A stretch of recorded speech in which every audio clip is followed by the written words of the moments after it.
오늘 제가 경부고속도로를 타고 내려오는데 교통이 굉장히 막혔어요. 여기가. 그러니까 날씨가 좋아서 많이들 지금 뭐 이렇게 야유회를 가는 그런 날인 것 같습니다.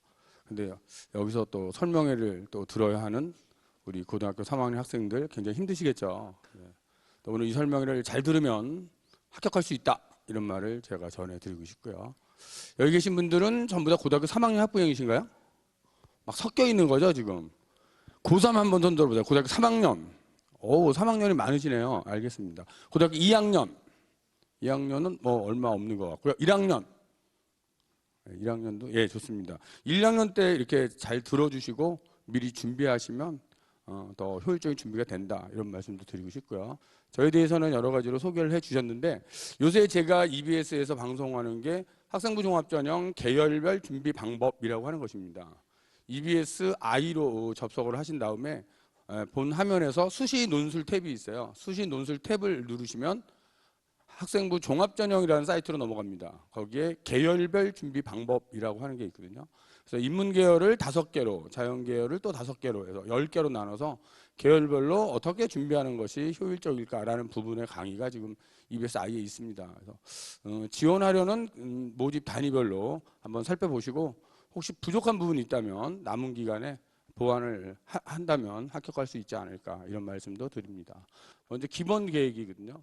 입시가 바뀐다고 합니다. 그죠? 언론에 보면 학년별로 입시가 다 다르다, 이런 말을 하죠.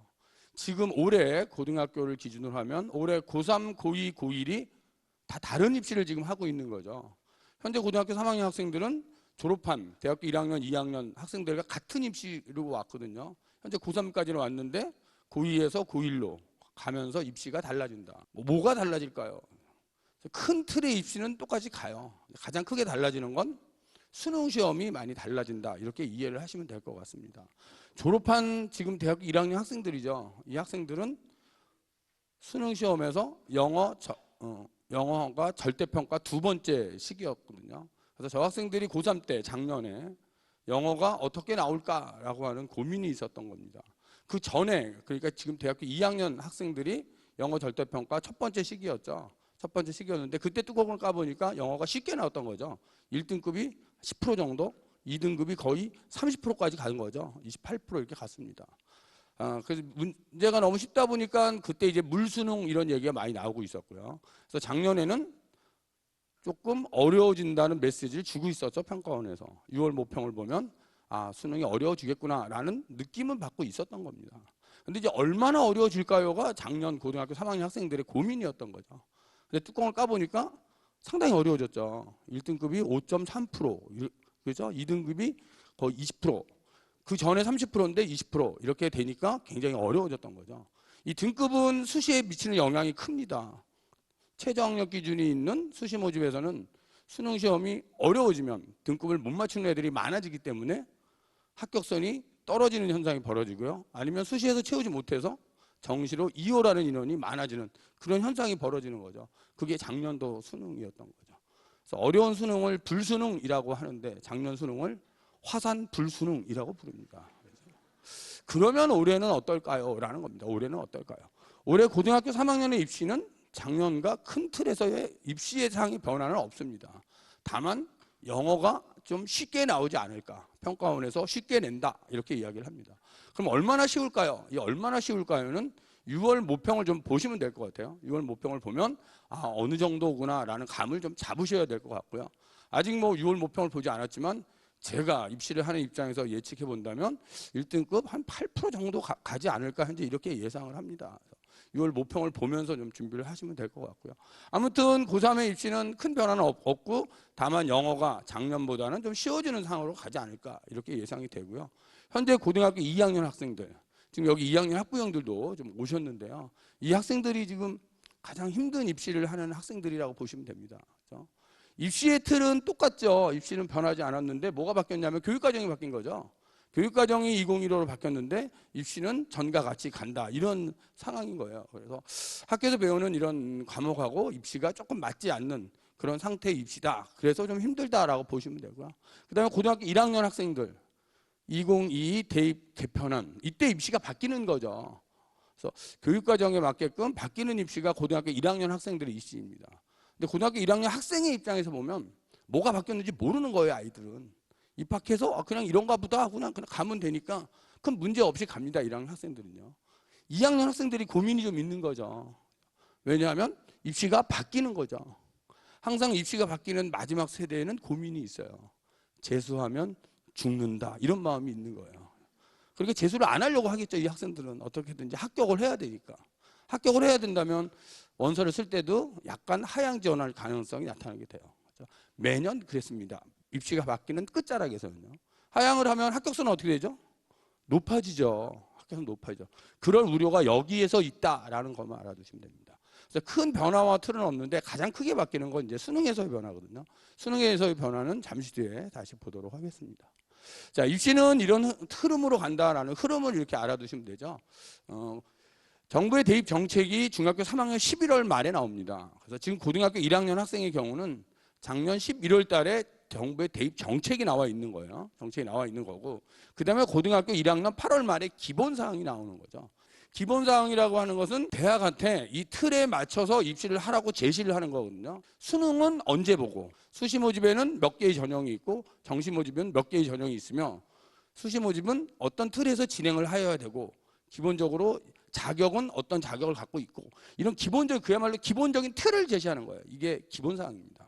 그래서 고등학교 1학년 학생들은 8월 말, 통상적으로 9월 1일 날 발표가 되거든요. 이 1일 날 나오는 기본사항을 보셔야 돼요. 보시면 아, 이런 식으로 입시가 가는구나, 이렇게 이해가 될 거고요. 고등학교 2학년 학생들은 2학년 4월 말에 시행계획이 나옵니다. 지금 현재 고2 학생들은 시행계획이 나왔죠. 5월 1일자로 발표가 되었습니다. 그 시행계획은 대학이 자기네 학교의 입시를 정하는 거예요. 그러니까 기본사항을 보면서 기본사항의 틀 속에서 대학이 자기네 대학의 입시를 정하는 거죠. 그러니까 우리 대학이 무슨 학과에 몇 명을 어떤 전형으로 어떻게 뽑고 전형 요소는 어떻게 하고, 이런 사항입니다. 그래서 시행계획이 나오면 입시는 다 나온 거다라고 생각을 하시면 돼요. 그리고 고3 때 이제 대학이 요강을 만드는 거죠. 요강을 만든다. 그래서 보통 이런 입시 설명회는 시행계획을 가지고 진행이 된다라고 알아두시면 되고요. 그래서 오늘 설명회도 2020 시행계획, 그러니까 작년 5월 달에 나온 고3의 시행계획을 중심으로 입시의 설명회를 하게 된다, 이렇게 보시면 될 것 같아요. 그렇죠? 그래서 입시의 큰 틀을 보면 수시하고 정시하고 이렇게 있는 거죠. 그렇죠? 수시 모집에 4개의 전형이 있고 정시 모집에 2개의 전형이 있고, 이게 입시의 큰 틀이죠. 지금 고등학교 3학년 학생이라면 현재 나는 어떤 전형으로 간다고 전형 정도는 정하고 있어야 되죠. 대학 입시에서 성공하는 길은 자기에게 맞는 전형을 찾는 길입니다. 자신에게 맞는 전형을 찾아서 준비하는 자가 성공하는 거죠. 고등학교 1학년 학생은 지금 자신에게 맞는 전형을 찾을 수가 없어요. 학교에서 학교생활 열심히 하면서 내신 관리나 모의고사 관리를 열심히 하고 가고, 1학년 말이나 2학년 초, 2학년 지금쯤 되면 자신에게 맞는 전형을 찾아야 되는 거죠. 찾아서 거기에 대한 준비를 하는 것이고, 3학년 때는 이제 원서 쓰고 이런 과정으로 가는 것이다 라고 보시면 됩니다. 큰 틀을 보시면 수시에서는 학생부 교과 전형과 학생부 종합 전형이 있는 거죠. 교과 전형은 내신 성적을 가지고 뽑는 전형이다, 이렇게 이해하시면 되죠. 내신 전형을 가지고 뽑는 전형인데, 수능 최저 학력 기준이 있는 경우가 있고 없는 경우가 있습니다. 수능 최저 학력 기준이 없다면 내신만 갖고 뽑는 거죠. 그러면 합격선은 좀 높아진다, 이렇게 이해를 하시면 돼요. 수능 최저 학력 기준이 있다면 최저 학력 기준을 맞춘 아이들 중에서 뽑는 거기 때문에 최저 기준이 있는 교과 전형은 합격선이 좀 낮아진다, 이렇게 보시면 돼요. 그렇게 이해를 하시면 된다. 그러니까 최저 학력 기준 없이 내신만 갖고 뽑는 뭐 대표적인 대학이 서울의 한양대 같은 케이스인데요. 그런 대학은 그냥 내신만 갖고 뽑는 거죠. 수능은 안 봐도 되죠. 걔는 내신만 갖고 뽑으니까. 그러면 내신의 합격선이 어떻게 될까요? 거의 1점대에 형성이 된다고 보시면 돼요. 1.0, 1.2 이렇게 형성이 되는 거죠. 그래서 내신만 갖고 뽑으면 합격선이 높고, 최저가 있으면 최저를 맞춰야 되기 때문에 그나마 합격선이 좀 떨어진다, 이렇게 보시면 되고요. 서울권에 있는 대학들의 이 교과 전형은 합격선이 상당히 높게 형성이 된다라고 이해를 하시면 될 것 같습니다. 그게 교과 전형이었고요. 종합 전형은 물론 내신을 반영하지만 교과 전형과의 차이는, 교과 전형은 내신을 거의 인문계는 국영수사, 자연계는 국영수과, 그래서 정량적으로 반영을 하지만 종합에서는 정량적 반영보다는 정성 반영이라고 해요. 정성적으로 반영을 한다는 것은 지원하려는 모집 단위와 관련된 과목에 가중치를 주는 방식이다, 이렇게 이해를 하시면 됩니다. 예를 들어서 이 학생이 어문 계열로 간다면 국어하고 영어 과목에 좀 가중치를 두는 방식인 거고요. 사회 계열이라면 국어하고 사회 과목에 좀 가중치를 두겠죠. 상경 계열, 경영, 경제, 무역, 회계 이런 학과로 간다면 영어하고 수학 과목에 가중치를 두겠죠. 공대로 간다면, 이공대로 간다면 수학하고 과학에 가중치를 두겠죠. 그래서 내신을 반영하는 방식이 좀 다르다라고 하는 것이고요. 그다음에 나와 있는 정량적 수치보다는 향상도나 발전도 이런 것들도 같이 반영하는 것이 종합 전형이다라고 이해를 하시면 됩니다. 그다음에 논술 전형은 그냥 논술이라는 시험을 보는 거죠. 시험을 보는 전형이다. 인문계는 언어 논술, 자연계는 수리 논술 또는 수리 과학 논술. 그러니까 논술이라는 시험을 보는 전형이기 때문에 내신 성적이 좀 낮아도 시험을 잘 보면 붙을 수 있다. 이렇게 그냥 이해를 하시면 됩니다. 그래서 수시는 대부분 이렇게 3개 정도예요. 네 번째 이 실기 전형이 있지만 이 실기 전형은 이제 예체능 학생들, 음악, 미술, 체육 이쪽 실기가 많이 있고요. 물론 뭐 소프트웨어 특기자 전형 같은 뭐 그런 특기자 전형도 일부 여기에 있는데 여기에 해당하는 학생은 많지 않죠. 만약 본인이 어떤 그런 실기나 특기 쪽에 관심이 있으면 그 학생은 아마 학교에서 담임 선생님이나 진로 담당 선생님하고 개별 상담을 하셔서 전형을 빨리 찾아보시는 게 좋을 것 같고요. 일반적인 학생은 셋 중에 하나입니다. 내신 성적이 좋고 최저를 맞출 수 있으면 교과 전형으로, 학교에서는 활동이 많다면 종합 전형으로, 내신이나 이런 게 잘 안 되고 활동도 별로 안 했는데 논술과 같은 시험에 자신이 있다면 논술 전형으로 이렇게 가는 게 맞을 것 같고요. 정시 모집은 그냥 수능이다라고 생각하시면 되죠. 수능입니다. 수능. 내신 꼴찌도 수능 다 마치면 서울대 간다 이렇게 생각하시면 돼요. 그런데 내신 꼴찌가 수능을 다 마치기에는 좀 어려운 구조이죠. 그죠? 그건 뭐 쉬운 구조는 아니죠. 아무튼 정시는 그냥 수능으로 간다. 이렇게 수능으로 이해를 하시면 되고요. 그래서 수시 모집에는 6번의 원서를 쓰고요. 정시 모집에는 3번의 원서를 쓴다. 이게 입시의 기본 틀이다. 이렇게 이해를 하시면 될 것 같습니다. 그럼 전형 일정에 대해서 좀 알아보도록 하겠습니다. 올해 원서 접수는 9월 달에 하죠. 9월 6일부터 9월 10일 이때입니다. 이 뒤로 가면 그 추석이 있어요. 그래서 추석 전에 수시 모집의 원서 접수가 끝납니다. 그래서 수시를 지원한 학생들은 9월 10일까지 6개의 원서를 다 쓰셔야 된다. 원서 쓰시면 되고요. 전형 기간은 시험 보러 다니는 기간이죠. 시험을 보러 다니는 기간인데 논술 전형 같으면 논술 시험을 볼 거고 종합 전형 같으면 면접 시험을 보겠죠. 그래서 시험 보는 기간이고요. 그다음에 수능, 올해 수능은 11월 14일 가장 빠른 수능이죠. 빠른 수능. 그래서 수능 시험은 매년 달력을 꺼내놓고 11월 세 번째 목요일날 본다라고 보시면 돼요. 세 번째 목요일날 보는데 올해는 11월 14일 가장 빠른 수능이고요. 내년에는 세 번째 목요일이 11월 19일이더라고 제가 찾아봤더니 좀 뒤로 가겠죠. 자, 수능을 보고 12월 4일날 이제 수능 성적표가 발표되는 구조이고요. 대학이 합격자 발표를 하는데 합격자 발표의 끝은 12월 10일이다. 이 날짜 기억하시면 되고요. 자, 물론 수능 최저가 없는 대학들은 수능 시험 보기 전에 합격자 발표가 나오죠. 그 아이는 수능을 안 봐도 돼요, 사실은요. 수능 최저가 있는 대학들은 수능이 발표된 뒤에 합격자 발표를 하는데 합격자는 12월 10일까지다. 그러면 수시에서 6장의 원서를 쓰기 때문에 6개 다 붙는 애도 나타날 수 있어요. 그렇죠? 하지만 등록은 한 군데만 한다. 요 점만 꼭 알아두시면 됩니다. 등록 기간이 있죠. 등록 기간이 12월 11일부터 13일 요 사이에 등록을 하십니다. 그래서 수시에 합격한 학생이라면 13일까지 등록을 하시는데 한 군데만 한다만 알아두시면 됩니다. 그래서 두 군데 붙어갖고 너무 기뻐서 두 군데 다 등록하면 어떻게 되죠? 불합격 처리되는 거예요. 한 군데만 등록한다. 그럼 대학 입장에서 이제 생각을 해보면 합격자 발표를 했는데 여러 개 붙은 애가 하나만 등록하니까 자기 대학에 등록하지 않는 경우가 나타나죠. 그러면 떨어진 아이 중에서 합격을 시킵니다. 그것을 미등록 충원이라고 합니다. 그래서 어머님들은 날짜를 기억하셔야 돼요. 미등록 통보 합격의 마지막 날이 12월 19일 밤 9시다. 이 19일 밤 9시를 기억하셔야 돼요. 그러니까 수시에 원서를 쓴 아이는 떨어졌다 하더라도 아직 떨어진 게 아닙니다. 12월 19일 밤 9시까지는 떨어진 게 아니에요. 그때 연락이 오면 걔는 붙은 애가 되는 거예요. 왜 이걸 기억해야 되냐면 붙게 되면 정시는 못 가는 거예요. 그래서 기억을 하셔야 되고요. 가끔은 원서 써놓고 이 날짜를 잘 기억 못하는 애가 있어요. 그래서 충원 기간에 합격이 됐는데 자기가 합격됐다는 사실을 모르고 지나가는 애가 있어요. 모르고 지나가면 걔는 대학을 못 가는 거예요. 그래서 이 날짜에 기억을 하셔야 돼요. 이 날짜. 떨어졌는데 이 날짜 안에 연락이 오면 반갑게 가서 등록을 하시면 됩니다. 그렇게 보시면 되고요. 근데 가끔은 또 어떤 애가 발생하냐면 수시에 떨어졌는데 수능 잘 본 애가 나타나요. 걔는 떨어진 게 잘 된 거죠. 왜? 정시에 갈 수 있으니까. 그러니까 수시에 원서를 써서 예를 들어서 중앙대 원서를 써서 떨어졌는데 수능을 다 맞았어. 얘는 잘 떨어진 거잖아요. 왜? 서울대를 갈 수 있으니까. 그렇죠? 그러니까 그런 아이는 연락이 올까봐 불안한 거예요. 연락이 안 와야 되잖아요. 그래갖고 다시 조마 이렇게 버티는 겁니다. 그런데 마지막 날 19일 날 9시에 핸드폰이 울려. 어떻게 된 거죠? 붙은 거죠. 붙은 겁니다. 우리는 그런 아이들을 납치됐다라고 표현합니다. 그렇죠? 그래서 어떤 어머니들은 불안하니까 핸드폰을 끄고 잠적하시는 분이 있어요. 전화를 안 받으려고. 자, 핸드폰을 끄고 잠적을 하면 어떻게 되죠? 대학은 합격 전화를 했다는 사실만 증명하면 돼요, 대학은. 그리고 웹상에 띄워버립니다. 그럼 그 아이는 합격자가 됩니다. 그래서 핸드폰 끄고 도망간다고 해결될 문제가 아니다. 전화 오면 받으셔야 됩니다. 받으셔야 되고요. 등록 여부에 관계없이 끝난 거예요. 그건 끝난 거다. 끝난 거고요. 자, 이제 떨어진 아이들 정시로 갑니다. 그렇죠? 정시로 가는 거죠. 정시는 12월 26일부터 12월 31일까지 그야말로 연말에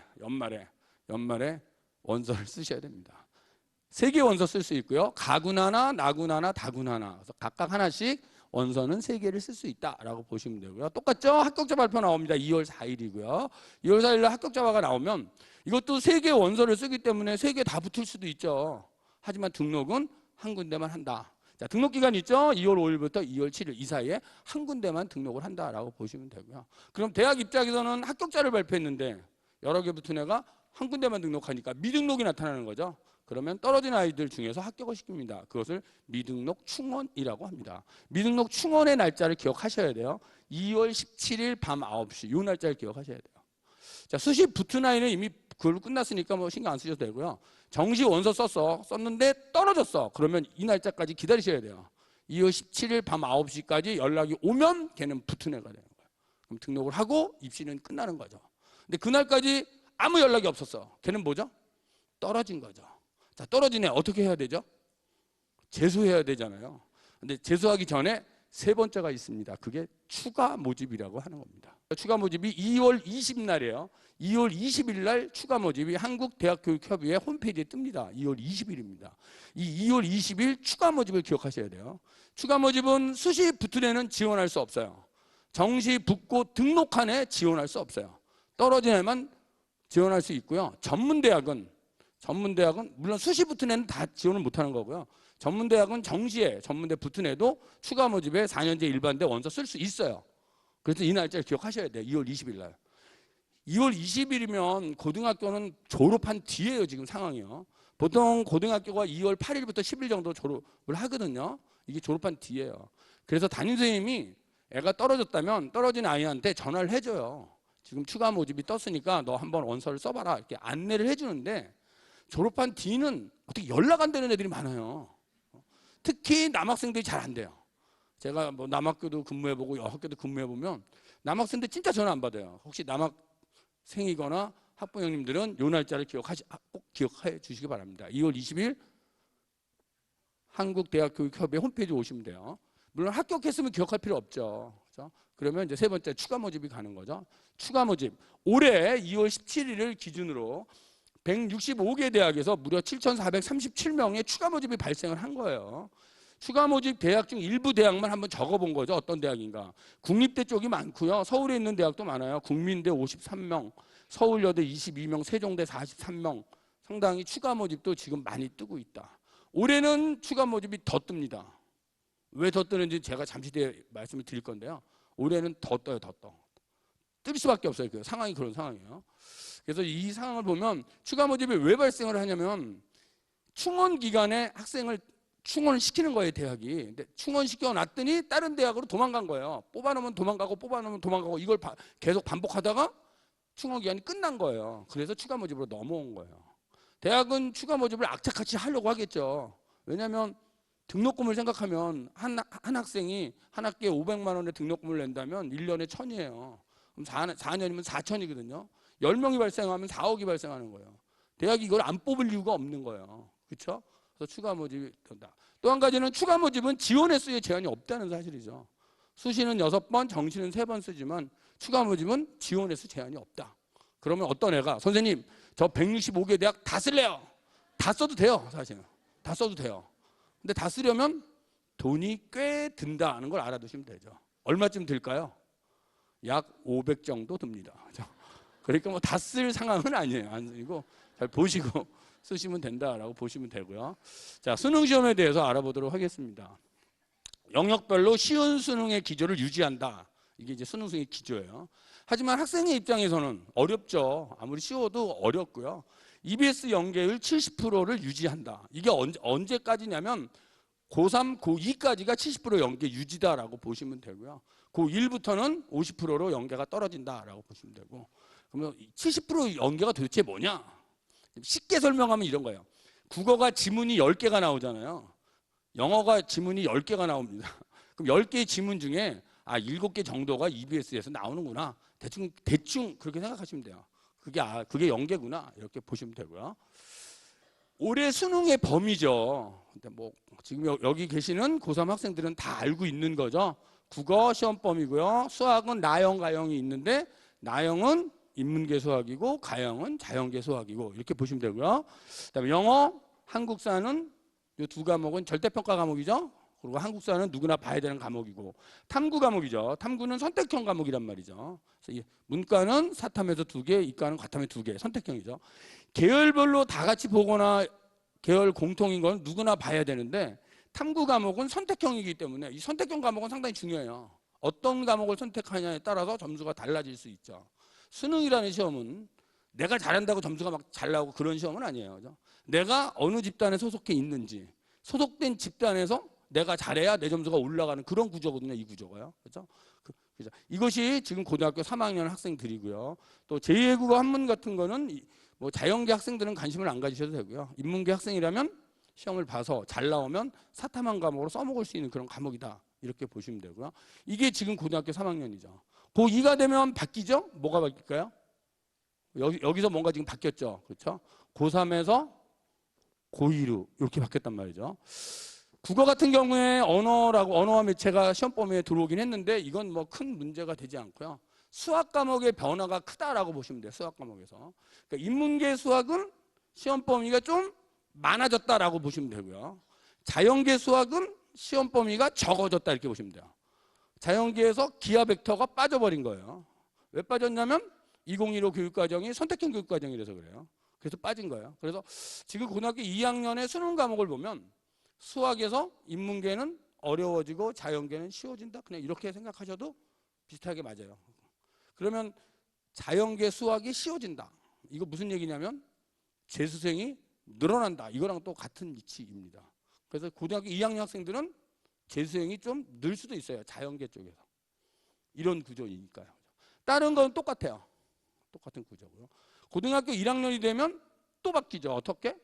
이렇게 바뀌는 거죠. 뭔가 이번에는 많이 바뀌었죠. 그죠? 그래서 수능이 공통과 선택으로 바뀌는 구조인 거죠. 그래서 국어 과목에서도 독서 문학은 공통, 화법과 작문, 언어 매체 둘 중에 하나 선택 이렇게 되어 있습니다. 국어의 선택은 큰 문제는 없을 것 같고요.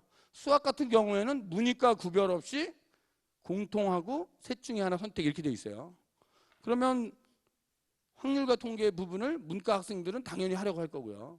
자연계 학생들도 확률과 통계를 더 하려고 하겠죠. 미적이나 기하는 하기 싫겠죠. 그죠?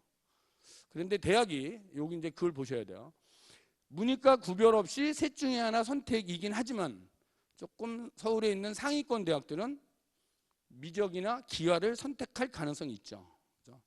그래서 고등학교 1학년 학생들은 8월 달에 발표되는 기본사항을 보셔야 돼요. 기본사항을 보시면 우리 대학은 어느 과목이 필선택입니다. 일부 대학은 지금 발표를 했어요. 지금 발표한 대학을 보면 22개 대학이 발표를 했습니다. 일단 발표를 했는데 지금 나머지 대학은 눈치를 보고 있는 것 같아요. 그래서 발표한 상황을 보면 우리가 아는 흔히 서울에 있는 조금 우리가 좀 가고 싶은 대학이다 이렇게 생각하는 대학들이 대부분 자연계에서는 미적과 기하를 선택하게 한 것 같아요. 그런 것 같고요. 탐구도 마찬가지예요. 탐구도 지금은 문과는 사탐, 이과는 과탐을 반영하는데 2022가 되면 문이과 구별 없이 아무거나 2개 그랬단 말이죠. 원 안에서는. 그런데 발표한 22개 대학을 보면 자연계 쪽에서는 과탐을 선택을 해달라. 필선택 과목으로 지정을 한 대학들이 있어요. 흔히 말하는 조금 뭐 상위권 대학이라고 보는 그런 대학들이 필선택을 해버린 거죠. 그래서 이게 공통하고 선택으로 되어 있긴 하지만 자연계 학생들은 수학에서 미적이나 기하 벡터를, 그리고 탐구에서는 과탐을 선택을 해야 상위권 대학을 갈 수 있다라고 하는 것이고요. 그래서 그 부분은 이제 8월 달에 기본 사항이 발표될 때 다 발표가 되기 때문에 1학년 학생들은 그 부분을 좀 참고해 달라, 이런 말씀을 드리고 싶고요. 한국사는 누구나 봐야 되는 과목이고 보지 않으면 수능 성적표가 안 나가는 과목입니다. 근데 그렇게 어려운 과목은 아니에요, 이 과목이요. 이 과목은 절대평가 과목으로서 50점 만점에 40점이면 1등급, 35 2등급, 33등급 이렇게 부여를 하고 있습니다. 그러니까 작년이죠. 작년 올해 졸업한 3학년 작년 수능을 보면 1등급을 받은 아이가 36.5%였어요. 2등급까지 누적 비율이 51.6%. 서울대학이 문과 만점을 기준으로 했던 3등급이 65.7%. 또 대부분의 대학이 만점이라고 보는 4등급이 70.8% 이렇게 되어 있어요. 그럼 학생들이 한국사를 뭐 50점 다 맞으려고 노력할 필요는 없는 거죠. 뭐 자연계 학생이라면 한 25점 정도만 맞으면 되는데 그게 77.8%, 총 응시 인원의 77.8%가 4등급을 하더라. 그러면 이 과목은 어려운 과목은 아닌 거죠. 그런데 우리 애가 10점을 맞아. 얘는 문제가 있는 거죠. 그죠? 얘는 좀 노력을 해야 되는 거죠. 그렇게 이해를 하시면 될 것 같고요. 그리고 영어도 마찬가지예요. 영어도 절대평가 과목이잖아요. 그래서 90 이상 1등급, 82등급 이렇게 했는데, 그러니까 올해 졸업한 3학년이에요. 작년 수능을 보면 1등급 비율이 5.3%였던 거예요. 그러니까 재작년에 비해서 거의 반타작이 난 거죠. 한 10%에서 5.3이 됐으니까. 또 2등급이 누적 비율로 보면 19.61을 한 거예요. 그 전에는 30%였는데 28%쯤 됐는데 19%로. 그리고 3등급이 38%, 4등급이 59% 이런 구조였던 거예요. 근데 요거는 이제 작년 거고 올해 수능에서는 쉬워진다 이렇게 이해하시면 돼요. 그래서 예측컨대 한 8%, 이 부분에서는 한 25%, 여기는 한 45에서 거의 40대 후반까지 갈 것 같고요. 이 D는 거의 비슷하다고 보시면 돼요. D는 비슷하고. 그래서 이 부분은 이제 6월 모평을 보면서 우리가 예측을 해야 된다라고 하는 부분을 말씀을 드리는 것이고요. 영어였고요. 그다음에 탐구죠. 탐구는 이제 아이들이 선택을 무엇을 하느냐가 대단히 중요합니다. 자, 어떤 과목을 선택할까? 이 숫자가 뭐냐면 응시 인원이에요. 응시 인원에 대한 숫자인데요. 여기 지금 빨간색이 잘 보이지 않는데 이 한국사는 누구나 다 시험을 봐야 되니까 53만 220명 전체가 다 본 거고요. 학생들이 가장 많이 선택하는 과목이 생활과 윤리예요. 16만 3천 명이 봅니다. 그리고 사회문화가 14만 9천. 세 번째 한국지리 6만 7천. 요 세 과목을 가장 많이 보는 것 같아요, 아이들이. 그렇죠? 어떤 과목을 선택해야 되냐면 학생들 입장에서는 학교에서 배운 과목 중에서 자기가 잘하는 과목을 선택해야 되는 거죠. 교육과정에서 과목을 선택할 때에는 자신의 진로와 관계 있는 과목을 선택해야 됩니다. 수능에서 과목의 선택은 자신의 진로와 관계가 없습니다. 점수를 잘 받을 수 있는 과목을 선택하시면 돼요. 그게 수능이에요. 근데 점수가 좀 비슷하게 나온다면 응시 인원도 중요해요. 응시 인원이 많아야 등급 인원이 많겠죠. 수시에서는 등급이 필요한 거죠. 그래서 몇 명이 시험 볼까 이 부분은 상당히 중요한 부분이기 때문에 그걸 보시면서 선택을 하면 좋겠다라는 거고요. 제가 근무하는 학교에서 학생들의 수능 응시 과목을 제가 한번 찾아봤더니 제가 근무하는 학교는 생활과 윤리를 가장 많이 아이들이 응시를 했어요. 여기 2학년 때 배우는 과목인데 2학년 때 배운 걸 복습하는 과정이구나 이렇게 봤고요. 두 번째 많이 응시한 게 동아시아였고 세 번째가 사회문화였어요.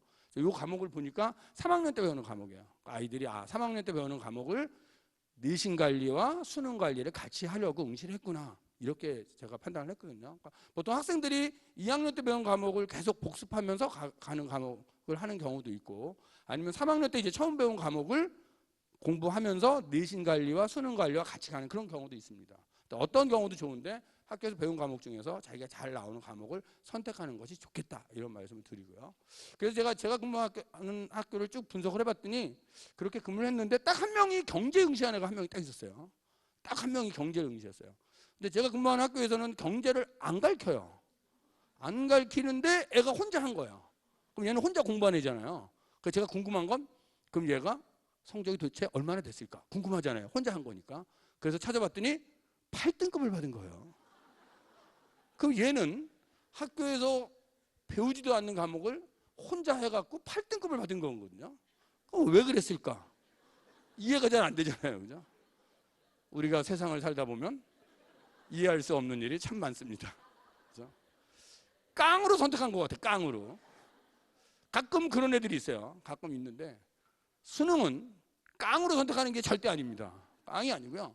자신이 잘 나오는 과목을 선택해 주셔야 돼요. 주셔야지 배우지도 않은 거 어떻게 찍어볼래? 절대 안 된다. 이런 말씀을 드리고 싶고요. 과탐 과목입니다. 자연계 학생들이 하는 과목이죠. 가장 많이 응시하는 건 지구과학이에요. 16만 4,899명이고요. 생명과학이 15만 1,137명, 두 가지를 가장 많이 보고 있다는 거고요. 세 번째는 화학이죠. 8만 7천, 물리 5만 8천. 이 네 과목 중에서 보통 두 과목을 선택한다. 괜찮다. 네 과목 중에서 자신이 잘하는 과목을 선택하는 게 좋습니다. 서울대를 간다. 그러면 투 과목을 꼭 해야 돼요. 서울대 가는 애는. 그죠? 서울대를 안 간다. 그러면 투를 굳이 할 필요는 없습니다. 이것만 하시면 돼요. 어떤 애가 선생님, 저 물리투가 너무 재밌어요. 그래서 물리투를 하고 싶어요. 응시 인원이 2,900명이에요. 요 말을 뒤집으면 선생님, 저는 서울대 가는 아이한테 등을 대주고 싶어요. 똑같은 얘기예요. 함부로 응시하는 게 아니다. 그거를 꼭 학생이 알아두셔야 됩니다. 그러니까 자기가 학교에서 배운 것 중 잘할 수 있는 걸 해야지 남한테 등 대주는 과목을 해서는 곤란하다. 이런 점을 말씀드리고 싶은 거고요. 제외국어 한문이죠. 이 제외국어 한문은 지금 고2까지만 해당이 되는 거예요. 고1은 이제 해당되지 않습니다. 응시 인원이 참 재밌어요. 독일어 1190, 프랑스어 1200, 스페인어 1300, 1200 정도니까 외고 다니는 애들이 아닐까 뭐 이렇게 추측이 가능하고요. 중국어 3800, 일본어가 한 6000. 이건 일반고 아이들이 이제 중국어, 일본어 많이 배우거든요. 문제는 이제 여기 있는 거죠. 아랍어가 47000? 이거 무슨 일이지? 그렇죠? 전국에서 아랍어를 가르치는 학교가 한 3개 학교가 있다고 합니다. 그렇죠? 이쪽 그 충남에도 충남 외고가 가르쳐요. 울산 외고가 있고. 지금 이게 47,298명이 응시한 거거든요. 그러면 실제로 학교에서 배운 애는 200명도 안 되는 거예요. 그런데 47,000명 응시했어요. 왜 그랬을까요? 그렇죠? 아이들도 아는 거죠. 너도 안 배우고 나도 안 배우고 우리 가서 찍자? 이거 찍으러 온 거란 말이죠. 그래서 이게 수능이 참 문제가 있어요. 찍는 과목이에요. 이런 과목은요, 외고 애들 때문에 등급 따기도 어려워요. 1등급 구문선이 50점 만점에 47점, 46점 이렇게 나옵니다. 이거는 뭐 서로 찍다 보니 1등급 구문선이 50점 만점 24점 나오고 있거든요. 2등급 17점, 3등급 14점, 4등급 10점이에요. 그러면 사탐 과목을 아이가 3년 내내 시험 봐갖고 4등급이 나오는데 이날 시험 보러 가서 딱 앉아서 4문제 딱 찍으면 4등급이 나오는 거예요. 이거 수능에 조금 문제가 있는 거죠. 아까 의원님이 계시면 좀 들어야 되는데, 그죠? 그냥 가시는 바람에. 그래서 제가 수능 개선위원회에서 활동할 때는 빼자. 말이 안 된다. 근데 이거 빼려고 하면 또 무슨 뭐 외교 문제 생긴다 그럽니다. 그래서 못 빼고 있었어요. 근데 이제 2022에서는 절대평가로 바뀌죠. 바뀌니까 이제 그런 문제는 없고요. 지금 고3, 고2 학생들은 사실은 해도 돼요. 고3, 고2는. 제가 뭐 설명해서 하라고 이렇게 얘기하는 건 적절치는 않은데, 자신이 하고 싶다 그러면 뭐 학원 다닐 필요 없고요. EBS에 잘 나와 있습니다. EBS 들으면서 하실 수 있고요. 실제로 제가 근무한 학교에서 방과 후 활동으로 이거 한번 시켜봤어요. 두 달을 57명의 학생을 데리고 아랍어를 시킨 거예요. 걔들이 사탐에서 4등급이 안 나오는 아이들이었어요. 근데 57명 중 4등급 이상 나온 애가 45명이었던 거예요. 13명은 물론 뭐 6등급, 7등급 나왔습니다. 13명은. 그 45명 중에 12명이 1등급이었고 18명이 2등급이었어요. 그러니까 30명이 1등급 나왔다는 사실이죠. 그래서 근데 이건 누구나 해도 되는 건 아닌 것 같고요. 일단 기출문제 한번 풀어보시고 준비해서 된다! 그럼 하셔도 되고 EBS 듣고 한 2달 딱 하시면 등급 나올 수 있다. 이런 말씀을 드리고 싶고요. 그럼 이걸 왜 해야 되느냐? 이런 대학 때문에 그런 거죠. 이 대학이 사탐한 과목으로 대체를 해준단 말이에요. 그러니까 제외국어 시험 봐서 잘 나오면 써먹고 안 나오면 버리면 돼요. 그러니까 사탐하고 비교를 하시면 돼요. 사탐 두 과목하고 제외국어를 비교해서 두 과목 중 한 과목보다 얘가 잘 나왔다 하면 얘 써먹으면 돼요. 그리고 잘 못 나오면 한 과목 버리면 되는 거죠. 그런 구조다라고 보시면 됩니다. 이게 언제까지 통하냐면 고2까지 통한다. 이 점을 말씀드리고 싶고요. 그 대신 뭐 어디 가서 이거 하자라고 얘기하시면 안 돼요. 그렇죠? 방송에서는 얘기했지만 그냥 조용히 누가 물어보면 누가 제외국어 할까 그러면 야, 그 힘들게 뭐하러 해. 그리고 혼자 하시면 됩니다. 수능 응시자죠. 수능 응시자의 풀을 잠깐 보도록 하겠습니다. 올해 2019년을 기준으로 재학생이 약 99,910명, 75%고요. 졸업생이 13만 명, 그래서 53만 명이 수능을 응시한 거죠. 고3이 되면 모의고사를 봅니다. 3월, 4월 지금 2번 모의고사를 봤고요. 이제 6월 모의고사를 보게 됩니다. 6월 모의고사를 보면 졸업생이 들어오죠. 이게 이제 평가원 모의고사라고 하는 것도 중요하지만 졸업생이 들어온다라고 하는 것도 중요하죠. 평가원에서 6월 모의고사를 보는 건 그의 문제의 유형을 한번 보여주는 거예요. 우리는 이런 식으로 낼 거야를 보여주는 거고, 9월 모의고사에서는 난이도를 한번 체크해 보는 거예요. 그래서 이제 6월, 9월이 있는데 여기에 이제 졸업생들이 들어온다는 사실이죠. 작년을 기준으로 6월 달에 한 6만 6천, 9월 달에 7만 6천, 실제 수능에서는 13만 명이 들어온다라고 보시면 돼요. 직업탐구 특성화고 아이들이에요. 특성화고 아이들이 6월 달에 1만 명, 9월 달에 9,500명, 실제 수능은 5,200명. 그 특성화고 아이들은 6월 달에는 대학 가고자 하는 의지가 강해요. 나 대학 가야지. 그랬다 7, 8월 지나면서 나는 대학 갈 팔자가 아닌가 봐. 꼬리를 내리는 거죠. 그래서 5천 명이 없어지는 거예요. 근데 재수생들은 6월 달에 6만인데 실제 수능은 13만 명. 숨어있는 6만이 있어요. 이 6만이 매년 있어요. 매년 보면 6월 모의고사 대비 실제 수능에 없었던 6만이 나타나요. 이 6만 중 3만 정도가 공부 잘하는 애인 거예요. 걔네들이 자기의 성적 테스트 해요. 어느 정도 맞는지 알아요. 그러나 존재를 밝히지 않아요. 그러다 수능날 서프라이즈하고 나타납니다. 그게 3만인 거예요. 그럼 이제 학생의 입장에서 보면 6월 모의고사가 나오면 아이들이 6월 모의고사를 기준으로 또 7월달 기말고사 끝난 다음에 성적을 기준으로 수시 원서를 씁니다. 근데 6월을 기준으로 쓰지만 실제 수능에서는 숨어있는 3만 명이 있다. 요걸 이제 보셔야 되는 거죠. 아이들은 6월 모의고사 성적 들고 와서 용감하게 얘기해요. 선생님, 제가 7, 8월 방학 때 열심히 노력해서 전 과목을 한 등급씩 다 올릴 수 있어요 라고 아이들은 얘기합니다. 하지만 올라가는 애는 한 명도 없는 거죠. 대부분 떨어질 수밖에 없다. 3만 명이 숨어있기 때문에 그런 거예요. 그러면 누가 떨어질까요? 1, 2등급 잘 안 떨어져요. 걔네들은 경쟁력이 있어서 끝까지 열심히 합니다. 그렇죠? 6등급, 7등급 안 떨어집니다. 그렇죠? 걔네들은 떨어질 게 없어요. 그렇죠? 그럼 누가 떨어지는 거죠? 3등급, 4등급 얘네들이 떨어지는 거죠. 3등급 23%, 4등급 40%. 거기에 많은 애들이 있는 거예요. 걔네들이 떨어집니다. 그래서 3등급, 4등급 하는 애는 떨어질 수 있다는 걸 감안하시고 수시 원서 쓰셔야 되는 거예요. 그죠? 수능 시험이 끝난 다음에 엄마들 만나보면 엄마들은 또 이렇게 얘기해요. 우리 애가요. 모의고사는 참 잘 봤는데요. 수능 날 실수를 했어요. 그래서 엄마들은 실수라고 우깁니다. 그죠? 아이가 전날 밤에 뭘 잘못 먹고 자서 체해서 못 봤어요. 전날 이불을 걷어차고 자서 감기 걸려 못 봤어요. 이렇게 말씀을 하십니다. 엄마들은 실수라고 얘기하지만 실수가 아니라 실력인 거죠. 상황이 이런 상황이다. 이 상황을 이해하시고 이제 원서를 쓰셔야 된다는 말씀을 드리고 싶고요. 그렇다면 이제 우리가 지원 전략을 짜야 되는데 어떻게 짜야 될까요? 라는 거죠. 먼저 모집 인원을 보겠어요. 올해를 기준으로 작년보다 또 더 많아졌어요. 사실은요. 수시 모집이 약 77.8%, 정시 모집이 22.7%. 그래서 지금 3학년은 수시 모집 비율이 많다라고 하는 것이고요. 또 수시 모집 중에서도 학생부 종합 전형의 비율이 24.5%, 85,168명인 거죠. 그래서 정시보다는 수시의 인원이 많다라는 사실이에요. 그래서 수시를 준비하는 것이 더 유리하다라고 하는 건데 누구나 수시가 유리하진 않아요. 사실은요. 그러니까 학생들이 자신의 내신 성적과 모의고사 성적을 비교해서 내신보다 모의고사 성적이 잘 나오면 걔는 어떻게 보면 수능 준비를 끝까지 해서 정시까지 가는 그런 준비를 할 필요가 있고요. 모의고사 성적보다 내신이 훨씬 좋다면 수시에서 어떻게든지 합격할 수 있도록 그렇게 원서를 쓰는 게 맞는 것이죠. 그렇게 보시면 되고요. 그러나 모집 인원 자체를 보면 수시가 훨씬 많다라고 하는 것이고요. 수시에서도 학생부 종합 전형의 모집 인원이 많구나. 이 점을 일단 보셔야 되고요. 그래서 원서를 써야 되는데 그러면 목표 대학을 어떻게 정할까? 중요한 건 모의고사 성적이죠. 6월 모평이 끝난 다음에 6월 모평 성적이 나오면 모의고사 성적을 가지고 정시에 갈 수 있는 대학을 먼저 찾으셔야 됩니다. 그래서 그 대학 선을 그어 놓으시고요. 수시는 6개 원서를 쓰기 때문에 정시에서 갈 수 있는 대학보다 선보다 조금 높은 대학에 2개, 그거보다 조금 더 높은 데 2개, 더 위에 2개, 이렇게 6개를 계단식으로 쓰시는 거죠. 그렇게 쓰시는 거고요. 내신이 좋고 수능이 낮다면 밑에서부터 위까지 6개가 스펙트럼이 커지는 거예요. 덮어놓고 위에 6개 쓰면 큰일 나는 거예요. 다 떨어지면 저 밑으로 가야 되니까. 그래서 모의고사 성적, 특히 6월 모평을 가지고 정시에 갈 수 있는 방향을 정해서 수시 원서를 써야 된다라는 말씀을 드리고 싶고요. 그래서 이제 작전을 짜야 되는 거죠. 우리 애가 어디가 강할까라는 작전인 거죠.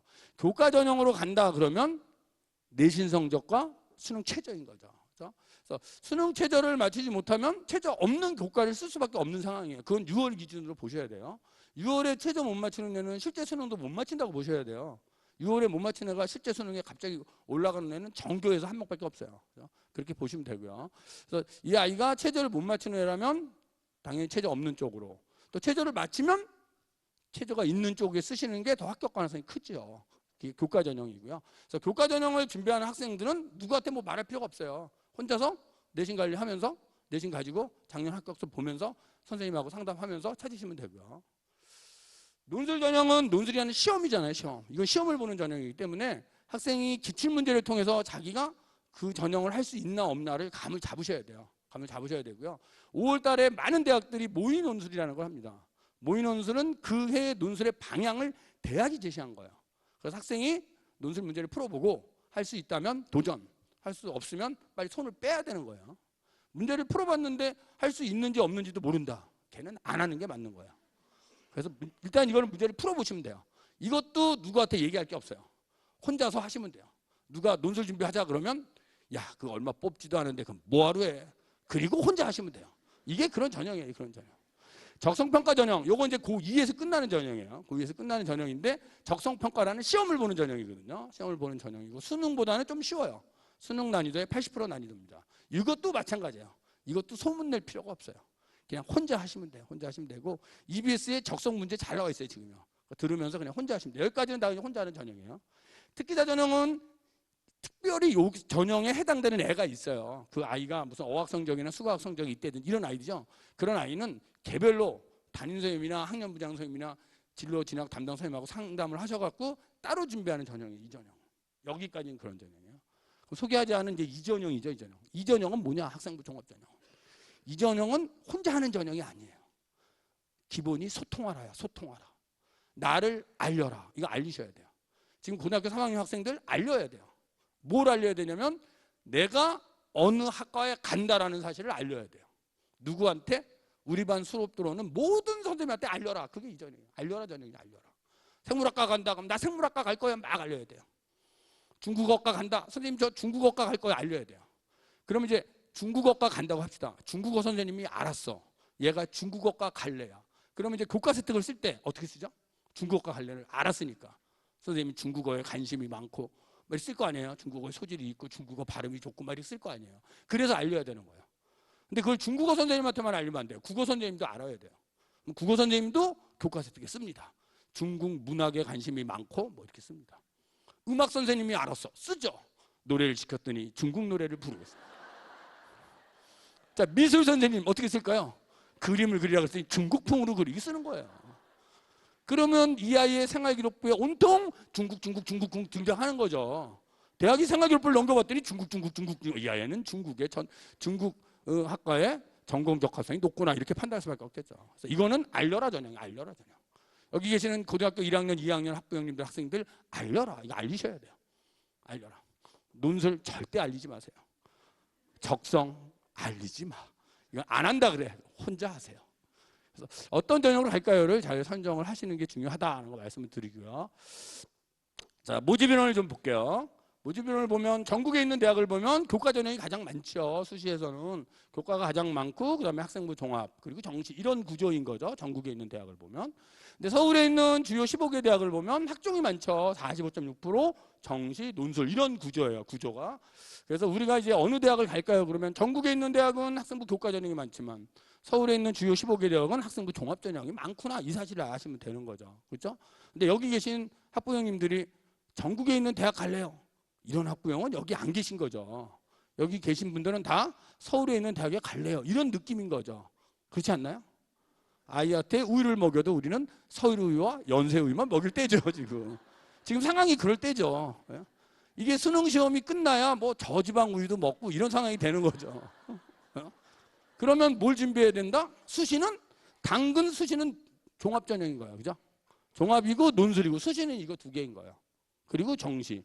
이 구조다. 이 구조를 좀 보시면서 준비하시면 된다는 말씀을 드리는 거고요. 자, 여기서 이제 이 통계는 인구 통계예요. 제가 이제 교육 통계에 들어가면 이 교육 통계가 매년 4월 1일 날 바뀌거든요. 근데 올해 거는 아직 안 바뀌었더라고요. 그냥 작년 4월 1일 날 발표된 거예요. 발표된 걸 가지고 제가 왜 보여드리는지 보세요. 올해 졸업한 지금 대학교 1학년이죠. 이때 이 학생들이 몇 명이었냐면 57만 명 정도 됐어요. 그런데 지금 고3이 51만이에요. 얼마가 없어졌죠? 6만이 줄었어요. 내년에 약 45만. 또 얼마가 줄죠? 6만이 줄어요. 이때 학생 수가 주는 거예요. 6만이 줄었다. 그럼 수험생이 6만이 주는 건 아니에요. 여기는 이제 특성화고 아이도 있고 또 대학 안 갈 아이도 있고 그러니까 수험생은 한 5만 정도 줄었을 것 같아요. 4만 한 8천, 5만 요 정도 줄은 거예요. 지금 학생수 줄은 거죠. 고등학교 1학년 조금 늘죠. 왜 느나 봤더니 얘네들이 2003년생. 아, 월드컵 베이비 기억나시죠? 그리고 이제 중3 다시 원위치가 됐다가 중2가 되면 41만이 됩니다. 그래서 학생 수의 급감, 올해는 작년 대비해서 6만의 학생 수가 없다라고 보시면 됩니다. 4년제 대학의 총 모집 인원은 작년과 올해를 비교하면 약 1000명 정도 줄었어요. 전문대학이 약 300명 줄었어요. 그러면 1300명이 줄은 거죠. 4년제 대학과 전문대학이. 그런데 학생은 얼마가 줄었어요? 6만이 줄었어요. 그러면 합격선은 올라갈까요? 떨어질까요? 학생이 줄면 합격선은 올라가요? 떨어져요? 떨어지죠. 학생이 줄었으니까. 그렇죠? 등급 자체, 학생들이 지금 갖고 있는 등급 자체도 조금 떨어져 있는 등급으로 보시면 돼요. 이게 그런 상황인 거예요. 그리고 제가 이제 대전 지역을 한번 찾아본 거죠. 전체적으로 보면 수시 정시 합쳐서 약 37만 7천 명 정도를 뽑습니다. 고3 학생 수는 51만 명 정도 돼요. 이 51만 명 중에 수능 응시하는 학생은 한 40만, 그리고 졸업생이 재수생이 한 13만, 그럼 한 53만 명 정도가 아마 수능을 볼 것 같은 생각이 들어요. 4년제 대학은 34만. 그럼 2년제 대학하고 사이버 대학까지 다 합치면 거의 50만이 좀 넘습니다. 뽑는 인원이요. 그럼 학생 수보다 더 많은 거예요, 지금 이 상황이요. 지역별로 보면 경기도 같은 데는 경기도에 있는 대학보다 학생이 많아요. 인천이 그래요. 학생은 7,577인데 저 대학에서 모집 인원은 7,577명인데 학생은 2만 8천이에요. 근데 대전 지역을 보면 대전 지역에 있는 대학의 총 모집은 18,000쯤 되는데 대전 지역에 거주하는 학생은 16,000 정도 되는 거예요. 그러니까 대전에 있는 학생이 대전으로 간다면 더 다 갈 수 있는 그런 구조인 거예요. 이 구조가. 그러다 보니 대전 지역에 있는 학생 중에서 성적이 어느 정도 되고 뭐 하면 서울에 있는 대학으로 가겠죠. 일부는 빠져나가겠죠. 일부는 빠져나가면 나머지 이 중에서도 빠져나가고 나머지 애들이 여길 가죠. 그러니까 대전에 있는 대학은 거의 다 갈 수 있는 구조인 것 같아요. 지금 상황이. 그래서 많이 부족한 데가 이 충청권이에요. 지금 대전하고 강원, 충남북 여기가 경북도 그렇고요. 대학에서 모집인이 더 많은 거예요. 학생 수보다. 그런 위치에 있다. 그러니까 적어도 대전에 있는 대학 정도는 갈 수 있는 지금 구조다. 이렇게 보시면 돼요. 대전에 계신 분들은.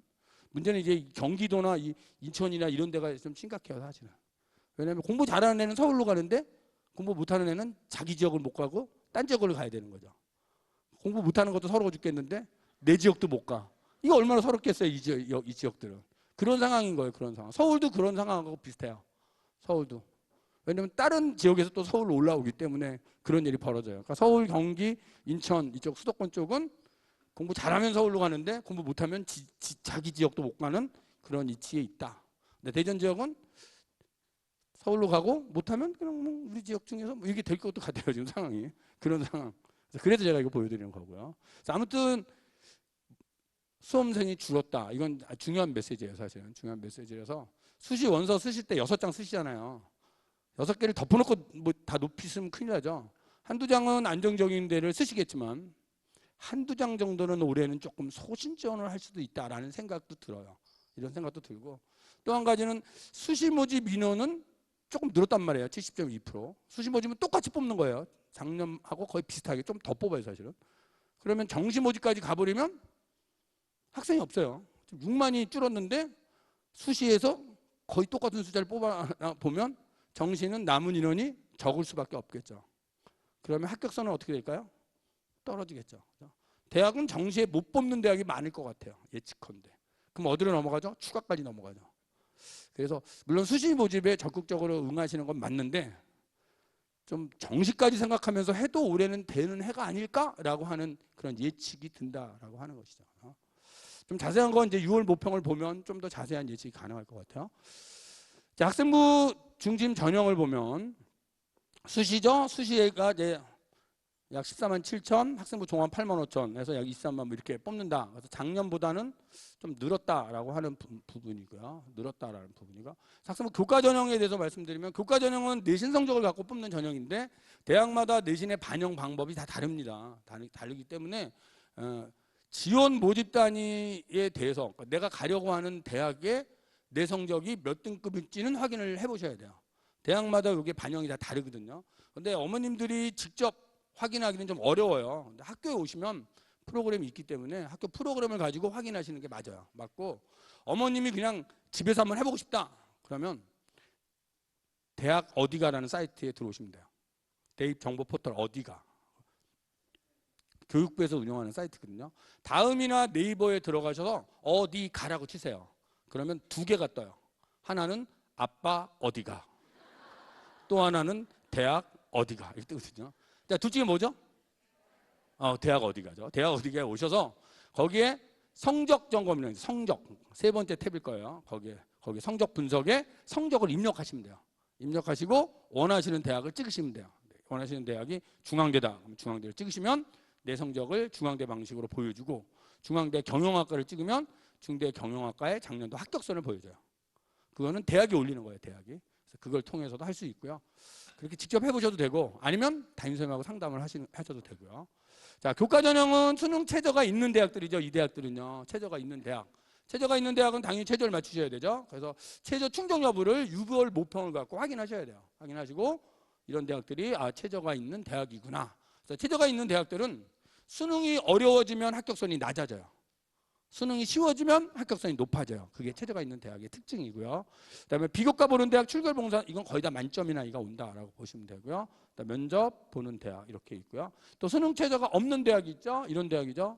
이런 대학은 수능 최저가 없다. 최저 없이 그냥 뽑는 대학이구나. 이렇게 보시면 됩니다. 그래서 교과 100으로 뽑는다.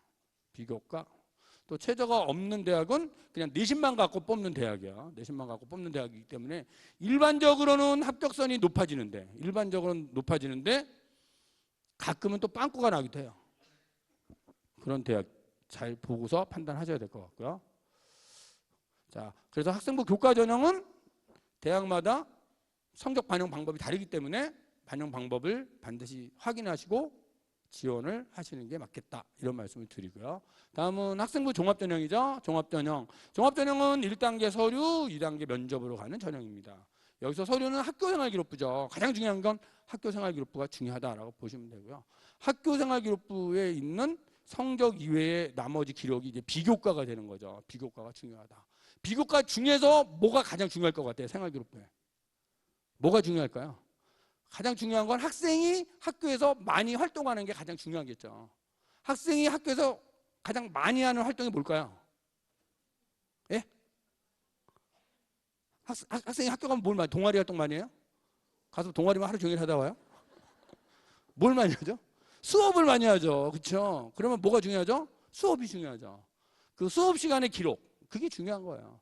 교과 세부 능력 특기사항이라고 하는 거죠. 선생님이 수업을 하잖아요. 수업을 하면서 학생들한테 발표도 시키고 토론도 시키고 그런 내용들을 관찰해서 생활기록부에 기록을 하는 것입니다. 그게 중요하죠. 그러니까 학생 입장에서는 수업 시간에 적극적으로 참여할 필요가 있는 거예요. 그렇죠? 지금 3학년 학생들 아직 안 끝난 거예요. 적극적으로 참여하시는 게 중요하다라는 말씀을 드리고 싶고요. 그래서 학생부 종합전형은 대부분 수능 최저가 없는데 이런 대학이 수능 최저가 있어요. 보니까 이런 대학이 있는 거죠. 그래서 서울대는 지역균형만 있는 거죠. 세계 2등급이 있고요. 고려대가 이제 있고요. 뭐 이화대 이런 대학이 수능 최저가 있다는 정도만 알아두시면 되고요. 그렇죠? 대부분은 없는데 요 대학이 있구나 보시면 돼요. 요 가천대가 뜰 때는 의대예요. 의대, 홍익대, 서울대, 이화여대 이런 대학이 수능 최저가 있다라고 보시면 되고요. 학생부 종합전형은 무엇을 뽑느냐?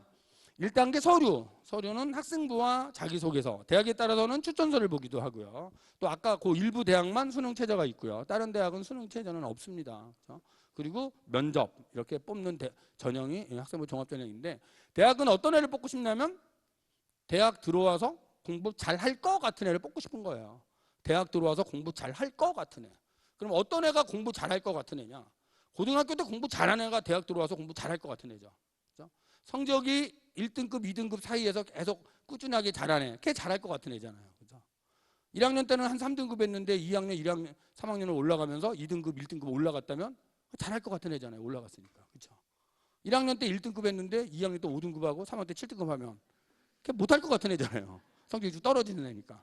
그렇게 생각을 하시면 돼요. 또 어떤 애는 성적 공부는 하지 않고 활동만 하는 애가 있어요. 내신은 한 6등급인데 활동만 맨날 하루 돌아다니는 애 있어요. 대학이 싫어하는 애죠. 그게 딴짓만 하는 애잖아요.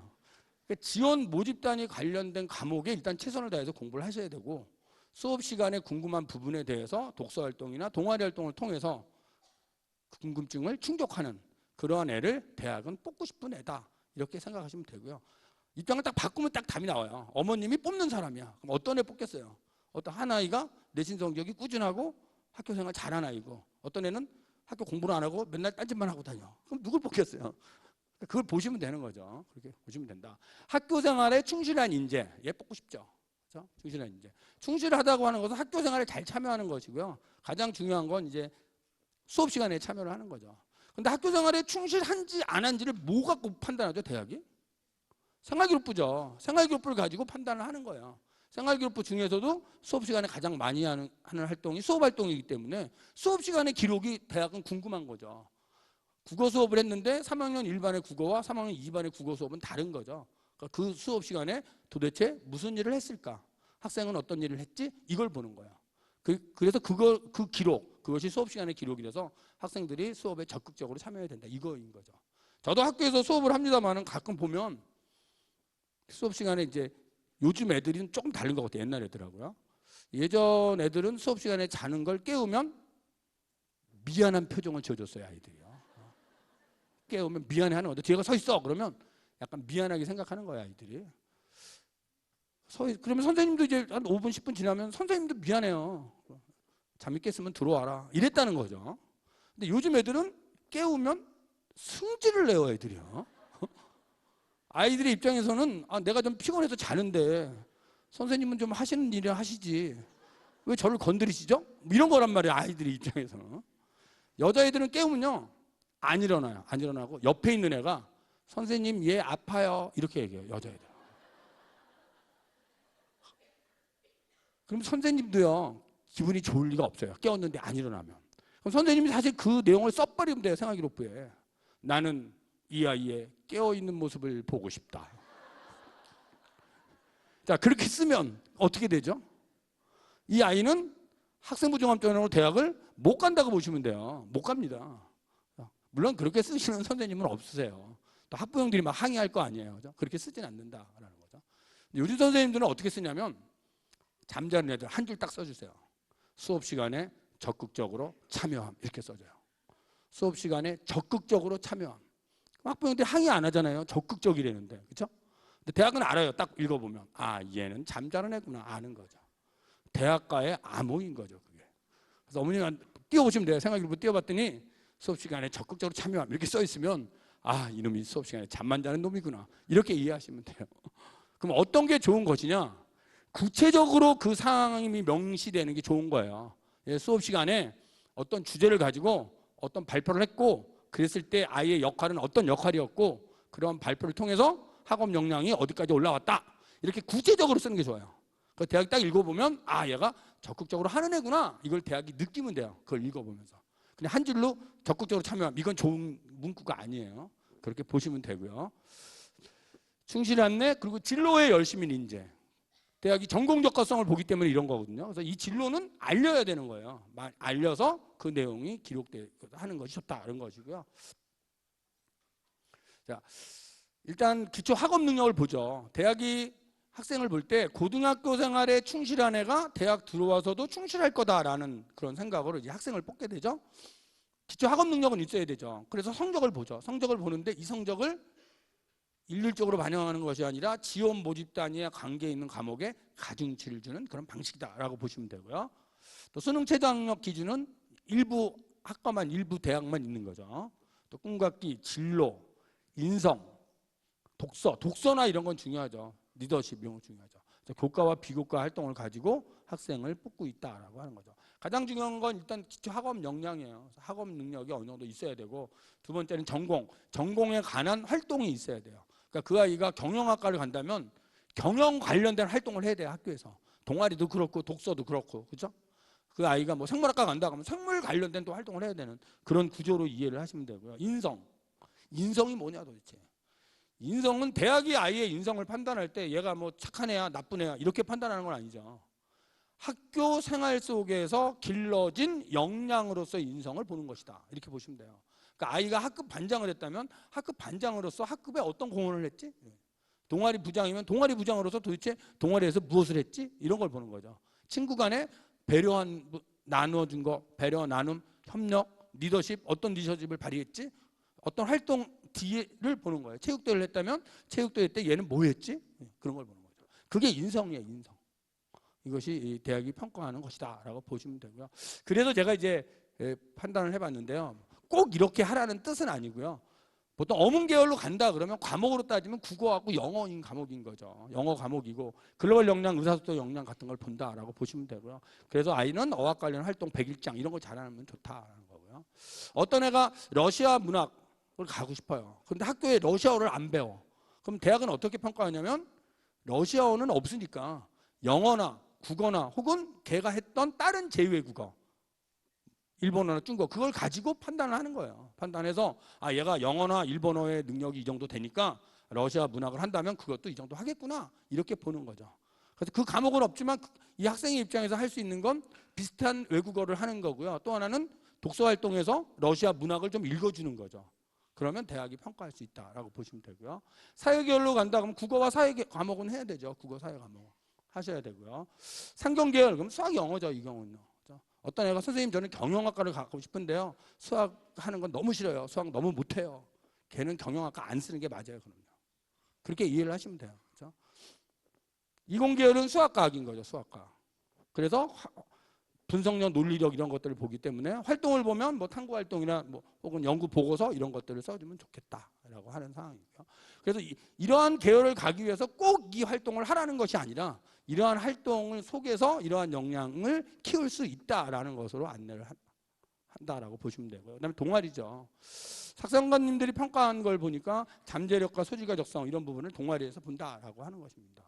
동아리죠. 어문 계열을 가는 아이들은 관련된 동아리, 상경 계열은 뭐 경제 동아리 이런 식이에요. 그러면 이제 또 학생들이 질문해요. 선생님 제가 상경 계열을 가려면 경제 동아리를 해야 되는데 경제 동아리를 안 했는데 안 했으면 못 가나요? 안 했다고 못 가는 건 아니죠. 또 이러한 동아리를 했다고 붙는 것도 아니에요. 그러니까 생물학과 가는 애가 생물 동아리 했으니까 합격, 안 했으니까 불합격 이건 아니에요. 그 생물 동아리를 통해서 너 뭐 했니를 보는 거죠. 뭐 했니? 그래서 생물 관련된 무슨 활동을 했어야 대학이 평가를 해준다라고 보시면 됩니다. 그래서 동아리는 어떤 동아리를 선택하느냐도 중요하고 또 거기에서 무엇을 했느냐도 중요해요. 무엇을 중요하고.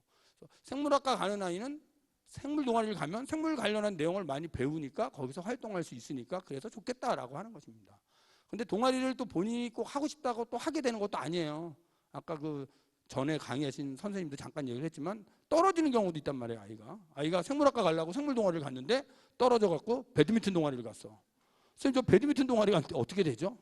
일단 그런 아이라면 배드민턴 동아리는 열심히 하셔야 돼요. 배드민턴 동아리를 통해서 뭐 대회를 나가기 위해서 열심히 노력을 했다든지 아니면 배드민턴 좀 못하는 아이한테 자기가 멘토로서 뭐 가르쳐 줬다든지 뭐 그런 활동이 있으면 대학은 배드민턴 동아리에서 그 아이의 리더십이나 아니면 그 아이의 인성이나 이런 걸 평가하게 돼요.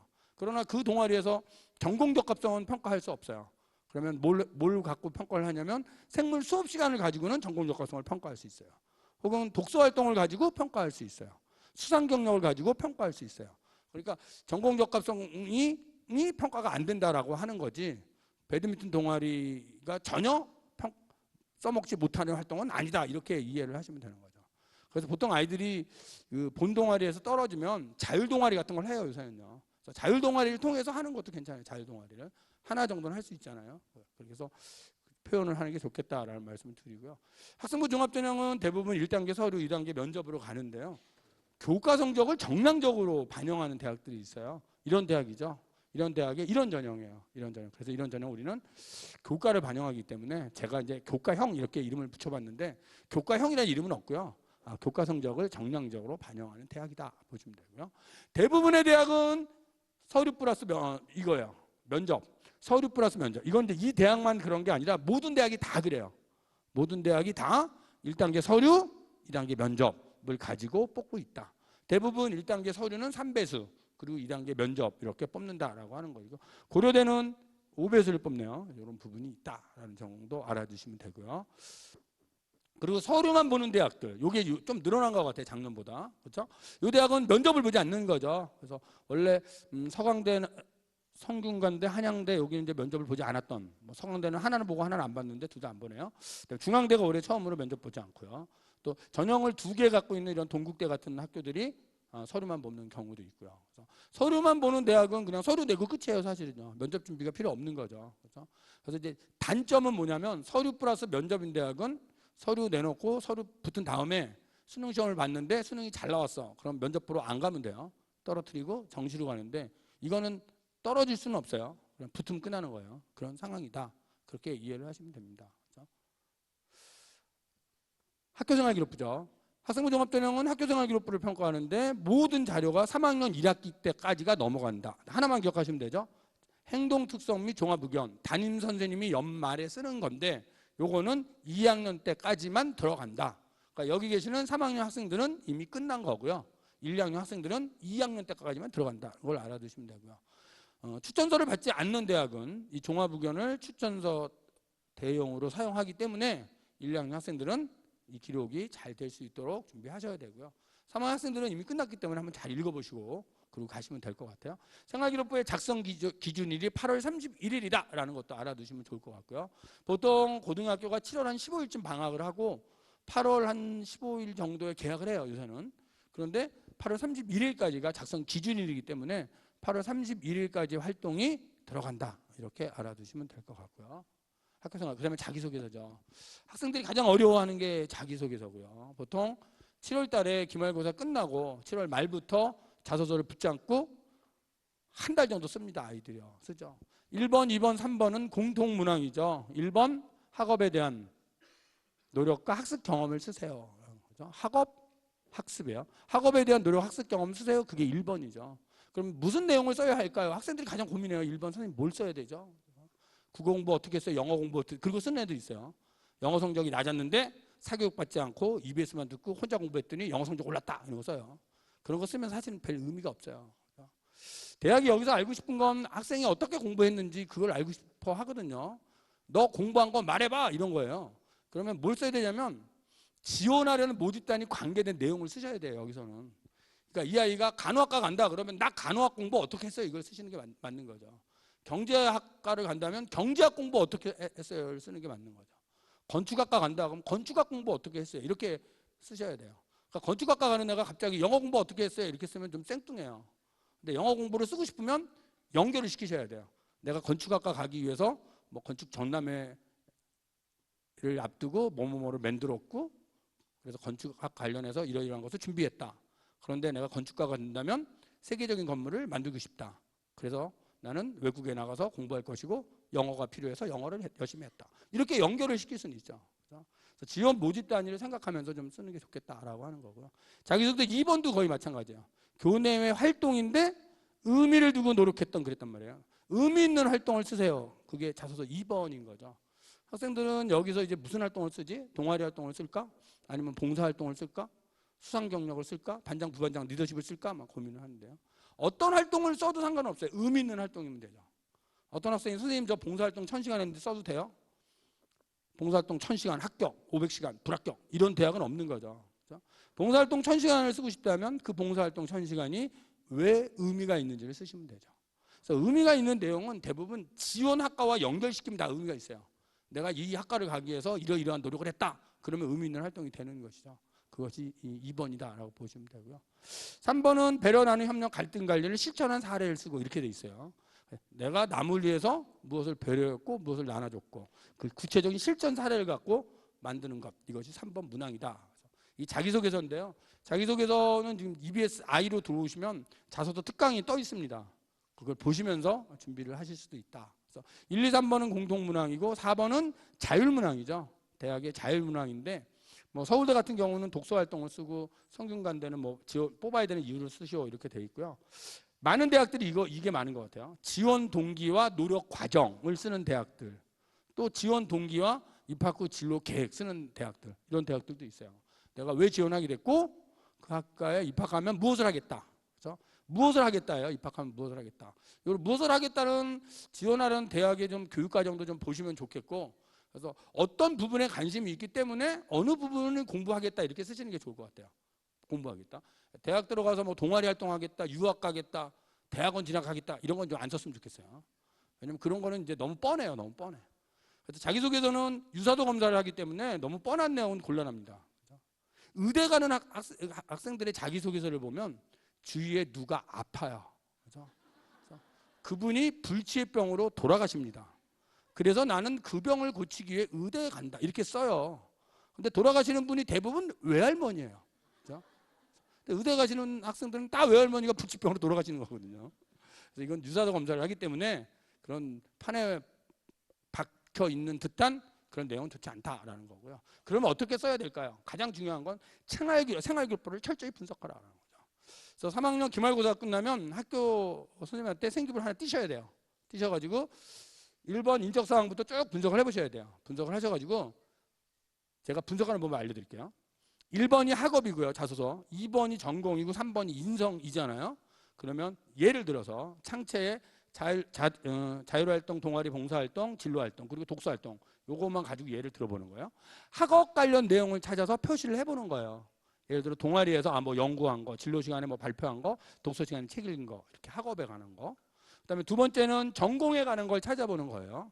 이 학생은 이제 의대 가는 학생이니까 뭐 과학 특강 들은 거, 의학 동아리 한 거, 뭐 진로 시간에 발표한 거, 독서 시간에 책 읽은 거 이렇게요. 또 인성 관련된 걸 찾아보는 거죠.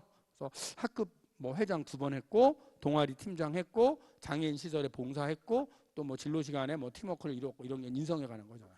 이렇게 동그라미를 쳐본 다음에 그걸 펼치는 거죠. 이렇게 펼쳐서 학업에 관련한 수상 경력, 창체, 교과 세분 특기상, 전공에 관한 수상 경력, 창체, 교과 세특, 또 독서, 인성에 관한 이렇게 쭉 나열을 하는 거죠. 그래서 나열한 다음에 나열한 것을 소재로 글을 엮어가는 게 좋다라고 하는 것이고요. 쓸 때 가장 중요한 건 두 갈식으로 써라가 가장 중요해요. 두 갈식으로 써라. 그러니까 첫 문장에 딱 얘기를 해야 돼요. 그래야지 그것을 읽는 사정관이 뭐 이런 게 있어? 하고 호기심을 갖고 더 읽게 만들어야 돼요. 두 갈식이 중요하고요. 또 하나는 단문으로 써라. 이건 아주 중요합니다. 단문으로 써라. 단문이라는 것은 주어 서술어 관계가 한 번 있는 거거든요. 단문으로 써라. 이거를 문장을 너무 길게 쓰려고 그러면 문장이 엉켜갖고 나중에는 뭐 내가 한 건지 아버지가 한 건지 알 수가 없어요. 글이 막 엉켜버려갖고. 그래서 단문으로 써라. 두 갈식으로 써라. 그 샘플로 말씀드리면 생기부를 보세요. 일단 그러니까 수업 시간에 예를 들어 어떤 시간에 뭐 중국어 시간에 이런 발표를 했다. 그럼 그걸 딱 갖고 올라오시면 돼요. 그래서 한 문장으로 중국어 시간 뭐뭐에 대한 발표는 나에게 중국에 대한 뭐 이해를 돕는 그런 활동이었습니다. 이렇게 한 문장을 딱 쓰시는 거예요. 그러면 그 활동이 뭔지 이제 설명을 해야 되잖아요. 이 활동은 조별로 팀을 짜가지고 뭐뭐 하는 활동이었습니다. 그다음에 나의 역할이 나와야 되잖아요. 나는 뭐 팀장으로서 뭐뭐로 수집하는 이런 역할을 하였습니다. 그다음에 나의 변화가 나와야 돼요. 이 활동을 한 끝에 나는 중국어에 대해서 좀 더 이해할 수 있었고 중국 문화도 알게 되었습니다. 이렇게 쓰면 딱 끝나는 거예요. 깔끔하게. 그래서 그거를 잘 생각해 보시고 자소서를 좀 썼으면 좋겠고요. 좀 더 알고 싶으시면 역시 EBS 아이에 오셔가지고 좀 자소 특강을 보는 것도 하나의 방법이겠다 이런 말씀을 드립니다. 기록 금지죠. 공인 어학 성적 쓰면 안 되는 거죠. 이건 0점 처리되는 상황이고요. 또 하나는 수학, 과학, 외국어 관련 수상 실적을 쓰면 안 되는 거죠. 수학, 과학, 외국어 관련 수상 실적을 쓰면 안 되는 거예요. 쓰면. 그러면 어떤 학부형님이 질문하십니다. 선생님, 그러면 사회 관련 수상 실적은 어떤가요? 우리 애가 지리 올림피아드 금메달 땄는데 써도 되나요? 될까요? 안 될까요? 써도 됩니다. 수학, 과학, 외국어가 안 되는 거예요. 지리, 수학, 과학, 외국어 아니잖아요. 써도 돼요. 그건 써도 되는데 어머님들은 이제 상을 탔다 안 탔다를 자꾸 강조하시니까 상을 탔다 안 탔다는 중요하잖아요. 대학이 상 탔으니까 합격, 상 못 탔으니까 불합격 이런 대학은 없어요. 그 상을 탔다면 그 상을 타기 위한 노력과 과정이 중요한 거예요. 이 아이가 어떤 노력을 했고 어떤 과정을 했고 그때 어떤 역할을 했으며 상 탄 이후에 어떤 변화가 있었다. 이게 중요한 거예요. 이게 중요한 거지 꼭 상을 탔다 안 탔다는 중요하지 않다. 이렇게 알아두시면 될 것 같고요. 자, 학생부 종합정의죠. 그러나 중요한 건 생활기록부를 가지고 찾으셔야 되는데 어떤 학생이 3년 동안 경영 경제 관련 활동을 했어요. 학생이. 그리고 원서를 쓰려고 딱 보니까 너무 높은 것 같아. 그래서 선생님 제가 경영학과 쓰면 너무 높아서 떨어질 것 같은데 심리학과 쓰면 안 될까요? 이렇게 학과를 바꾸고 싶어 하는 애가 있어요. 학과를 바꾸면 걔는 떨어집니다. 그렇게 알아두시면 돼요. 왜냐하면 경영 경제 관련 활동을 한 아이잖아요. 그러니까 경영 경제 관련 학과를 써야 조금이라도 붙을 가능성이 있는 거예요. 전혀 생뚱한 학과를 쓰면 합격 가능성이 아예 없는 거예요. 그죠? 진짜 자신이 없으면 대학을 좀 바꾸는 한이 있어도 학과를 바꾸면 안 된다. 그래서 그 점만 좀 잘 알아두시면 되고요. 그러니까 정시 모집하고 다른 거예요. 정시 모집은 수능 성적으로 가는 거기 때문에 성적이 좀 안 되면 같은 대학에 좀 다른 학과를 쓸 수 있지만 학생부 종합전형은 그런 게 아니다. 이렇게 이해를 해주시면 될 것 같고요. 그다음에 논술 전형이죠. 논술 전형은 일단 대학의 숫자는 같고요. 모집 인원은 좀 줄었죠. 뭐 좀 줄었습니다. 줄었다고 보시면 되고요. 논술로 뽑는 대학들 이게 다예요. 다인데 빨간 색깔은 수능 최저가 없는 대학, 흰 색깔은 수능 최저가 있는 대학. 그 자료집 보시면 아마 자료집이 있을 거예요. 그래서 서울에 한 20개 대학, 경기 인천에 9개 대학. 그래서 대학 이름만 봐도 사실은 우리가 좀 가고 싶은 대학이긴 해요. 그런 대학이 논술 전형을 실시하는구나라고 보시면 되고요. 논술 전형은 수능 최저가 있냐 없냐를 확인하셔야 되죠. 이거는 올해 총 모집 인원이에요. 논술로 뽑는 총 모집 인원을 제가 다 적어본 거예요. 이런 인원이고 여기서 울산대 요건 12명은 의대예요. 의대로 보시면 되고 총 모집 인원이 이 정도 되는구나 논술로 이렇게 알아두시면 되고요. 그래서 최저가 있냐 없냐를 잘 살피시고 논술하고 학생부가 들어가는데 논술의 영향력이 아주 중요한 그런 전형이다. 그래서 수능 최저의 충족 여부를 좀 확인하면서 가시면 되고요. 올해 달라진 건 연세대학이 수능 최저 없애버렸죠. 없애버리고 학생부도 안 들어가고 그냥 논술만 갖고 뽑는다 이렇게 되어 있어요. 그래서 논술만 갖고 뽑는다면 사실 논술 잘해야 되는 건 맞아요. 그렇죠? 논술 잘해야 되겠죠. 그래서 논술 전형이 이렇게 어려운 전형은 아닌데 안 맞는 애들이 있어요. 그래서 일단 지금 3학년 학생이라면 모의논술을 꼭 풀어보셔야 돼요. 모의논술을 지금 계속 하고 있습니다. 대학이요. 그래서 모의논술은 올해 논술의 방향을 대학이 제시한 거기 때문에 모의논술을 통해서 자신이 도전할 수 있는지 없는지를 좀 판단했으면 좋겠다. 이런 말씀을 드리고요. 논술은 문제 유형이 있어요. 유형이 있기 때문에 자신에게 맞는 유형을 찾으셔야 되는 거죠. 그래서 인문계지만 언어 논술을 하는 대학, 인문인데 도표통계 나오는 대학, 수리하는 대학, 영어 나오는 대학 이렇게 있거든요. 그래서 이런 유형을 보면서 준비하시는 게 좋겠다라고 하는 것이고요. 또 자연계 쪽은 수학만 보는 수리 논술. 이건 수학만 보는 거예요. 그러니까 아이가 과학은 잘 못하는데 수학만 잘해. 그럼 수리 논술 쪽이죠. 수리 플러스 과학 논술은 수학을 보고 과학은 물화생지 중에 하나를 선택하는 거예요. 선택해서 보고 여기 빨간 걸로 막 이렇게 한 건 뭐냐면 경향이 바뀐 거예요. 경향이. 작년에는 이쪽에 있었는데 그게 다 올라와 버린 거예요. 덕성, 동도 다 올라왔고요. 의대 같은 경우도 아주 의대가 작년에 의학 논술인데 올해 일로 올라왔어요. 그래서 제가 빨간 걸 표시한 건 경향이 달라진 거기 때문에 작년도 모의 논술, 논술 기출 문제보다 바뀐 거예요. 바뀌어서 올해 모의 논술을 꼭 확인하시고 그리고 준비하셔야 된다. 이런 말씀을 드리고 싶고요. 경쟁률은 높아요. 논술의 경쟁률 높지요. 올해 논술 경쟁률 중 가장 높았던 학과가 인하대학교 의외과예요. 10명 뽑는데 3,814명, 무려 381.4대 1이에요. 엄청 높죠. 일반적으로 대학이 한 50대 1에서 80대 1 정도 합니다. 그러면 이제 학생들이 선생님 논술 전형 뭐 준비하라고 하더니 경쟁률이 이게 50대 80대 이거 됩니까? 이렇게 질문할 수 있죠. 이거는 원서를 썼을 때의 경쟁률이에요. 이 중에 40%는 시험 보러 안 갑니다. 왜 안 가죠? 최저를 못 맞춘 거예요. 그래서 시험 보러 안 가는 거예요. 대학 입장에서 보면 아주 예쁜 애들이에요. 그렇죠? 원서 접수하고 시험 보러 안 와. 너무 예쁘죠? 걔네들. 그렇죠? 대학 입장에서. 자, 그러면 60%가 시험 보러 가는데 시험을 본 60%는 최저를 다 맞췄느냐? 반은 최저 못 맞추고 가 있는 거예요. 그럼 최저를 맞춘 아이들은 제시문을 다 분석했느냐? 반은 또 제시문도 못 분석하고 있는 거예요. 그러면 수능 최저를 맞추고 제시문을 분석하면 경쟁률은 뚝 떨어지겠죠. 그래서 보통 경쟁률이 한 8대 1, 10대 1 정도예요. 그러니까 80대 1이 아니라 8대 1, 10대 1 정도 되는 게 논술 전형이다. 이렇게 이해를 하시면 됩니다. 근데 이건 이제 누구나 하는 전형은 분명히 아니고요. 모의 논술 꼭 풀어보시고 이 정도 할 수 있다. 준비하시고요. 2학년 학생이라면 지금쯤 준비하면 가능성이 있어요. 사실은요. 그것이 논술 전형이다라는 말씀을 드리고요. 논술 전형은 일단 제시문이 쉬워졌고요. 교과서하고 EBS 교재에서만 나온다 이렇게 보시면 돼요. 그렇죠? 과거에는 막 대학 교재에서 막 대학 논술이 나왔는데 사교육 영향평가에 걸립니다. 걸리기 때문에 그렇게는 낼 수 없다 이렇게 보시면 돼요. 다만 이제 학교가 논술 교육을 하기는 좀 어려운 구조예요. 왜냐하면 한 교실 안에 있는 학생들이 논술을 하는 애도 있고 안 하는 애도 있기 때문에 수업 시간에 그걸 지도하기는 어려워요. 그래서 학교는 아마 방과 활동이나 이쪽으로 논술을 지도하는 학교들이 있을 거예요. 그걸 보시면서 하시면 될 것 같고요. 그다음에 적성고사 전형인데 요거는 이제 3에서 한 5등급 정도 되는 학생들이 좋아하는 전형. 학생들 사이에서는 꿈의 전형이라고 부르는 전형. 이렇게 보시면 되고요. 시험을 보죠. 시험을 보는데 주로 4지선다형이에요. 수능은 5지선다형인데 수능보다 조금 쉬운 거죠. 난이도가 수능 난이도의 한 80% 정도 난이도 이렇게 보시면 됩니다. 이게 적성고사이고요. 대학의 숫자를 보면 똑같아요. 지금 12개 대학이고 명수는 조금 늘어났죠. 154명으로 좀 늘어났고요. 내년에는 좀 줄어요. 후년에는 없어져요. 그러니까 올해 고3, 고2까지 서울에 있는 3개 대학, 경기, 인천 7개 대학, 기타 3개 대학이 보는 전형이다. 그래서 시험을 보는 전형이다. 가장 많이 뽑는 대학이 가천대학이죠. 무려 1000명이 넘게 시험을 본다. 학생부 60%, 적성 40% 이렇게 되어 있고요. 그러면 선생님 이거 학생부 영향력이 더 많잖아요. 뭐 그렇게 생각하실 수는 있어요. 근데 실제로는 적성의 영향력이 더 큽니다. 학생부는 한 등급이 한 1점 정도 돼요. 가천대가. 그런데 적성고사는 한 문제가 3점 혹은 4점이에요. 가천대 같은 경우.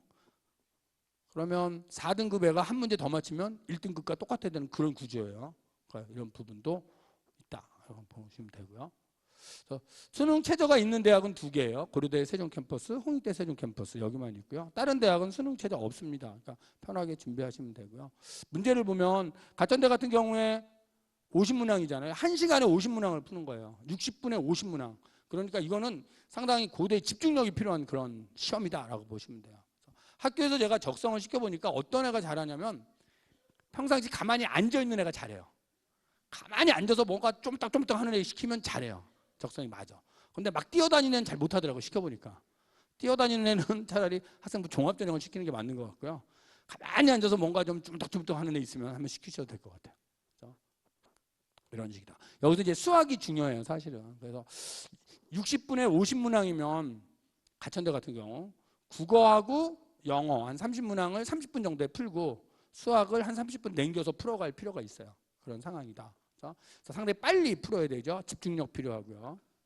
수학 시간이 좀 부족하기 때문에 국어나 영어를 빨리 풀고 수학이 좀 시간을 많이 넘기는 게 좋겠다라는 거고요. 그다음에 세 번째는 한 70% 정도 맞추면 합격하거든요. 그러니까 좀 너무 어려워서 못 푸는 문제 같으면 시간 끌지 말고 쉬운 거부터 풀고 그다음에 푸는 것이 좋겠다. 이게 적성입니다. 그래서 현재 고2까지는 고2가 지금 준비할 필요는 없어요. 고등학교 2학년 학생이라면 연말까지는 지금 하시던 대로 수능이나 내신 관리 잘 하시다가 고2가 됐는데 내신도 잘 안 올라오고 그렇다고 뭐 수능을 잘하는 것도 아니고 생활기록부 보니까 별로 적힌 것도 없고 그러면 그때 준비하셔도 돼요. 고2는. 그때 준비. 한 5개월 정도 하면 합격을 하는데요. 시험을 보통 10월 달에 보니까 5월 초 정도 준비하시면 돼요. 근데 이제 집중력 있는 그런 학생들이 준비하는 시험이다. 이렇게 보시면 될 것 같고요. 정시 모집이죠. 정시 모집은 그냥 수능이다라고 보시면 되죠. 수능을 갖고 간다라고 하는 것이고요. 여기 이게 2월 인원이에요. 그러니까 수시에서 뽑지 못하고 넘기는 인원을 이제 2월 인원이라고 하거든요. 작년에 보면 서울대학이 약 217명의 2월 인원이 있었고요. 서울대는 충원을 한 번만 해요. 그러니까 합격했는데 등록하지 않은 애를 충원했더니 또 등록하지 않은 게 한 217명. 고려대도 한 230명, 연세대학도 260명. 이 세 대학에서 나타난 게 거의 한 700명 정도 된 거죠. 그럼 이 700명이 왜 중요하냐?